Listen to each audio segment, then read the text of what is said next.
Hello and welcome to the series of Get Ready for Recruitment, Get Ready for Interviews. This is part 2, Planning Your Interview, Research. So what will we cover in this session? We're going to look at resources to use and places to look when carrying out your interview research. So by the end of the session, you'll be able to use multiple sources to research a role and organisation. Research is a key part of interview preparation. It helps ensure that you're fully prepared for your interview, are able to demonstrate your motivation in applying and your interest in the role and the company, and in turn can help build your confidence for the day of the interview. So what resources should you use and approaches should you take? Firstly, do read and reread the job description and advert. Applicants often forget to reread this information once they've made their application and closer to the interview date. A top tip is to ensure you save a copy of these, as once the application deadline has passed, often these resources are removed. Also, ensure you've read all of the application and interview instructions. Clearly, a key resource is reviewing the organisation's website. Websites can vary considerably depending on the type and the size of the organisation. A startup may just have a handful of pages, whereas websites of larger, more complex companies may be somewhat overwhelming and tricky to navigate. In this case, try and stay focused.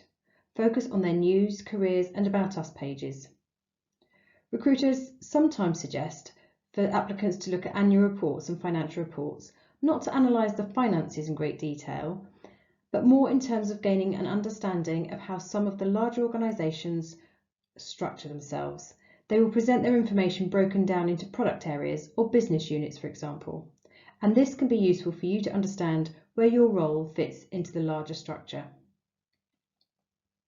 Following sector news and social media is also clearly important, as this can ensure you're up to speed with what is happening in an organisation, product or service developments, changes in their business focus. Talking to contacts within a company can also help you understand aspects of the organisation or role that are harder to understand through a job description, such as culture, work style and values of a company. Obviously, in the current climate, visiting an organisation is less likely to be applicable, but for some sectors it can be really important. Under normal circumstances, schools would encourage applicants to visit. Whilst this might not be appropriate now, it's definitely worth bearing in mind for the future. Whilst carrying out your research, it's worth doing so in the context of the role to which you're applying. Really think into the role. Where does this role fit into the larger organisation?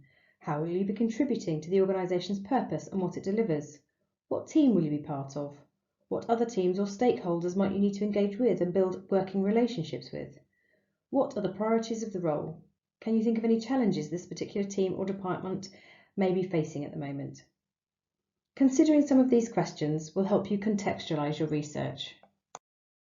And just so that you know it's not just us here at the Careers Service saying this, here are a couple of quotes from our recruiters highlighting the fact that the best candidates have usually looked at the information and considered it in relation to the role. And you cannot over-prepare. Do read extensively, use your network and social media. This brings us to the end of part 2. You can now move on to part 3A, predicting your questions and planning your responses, which is the third part of the Get Ready for Interviews Career Essentials programme. You can find further Careers Service resources to support you in your interview preparation on our website.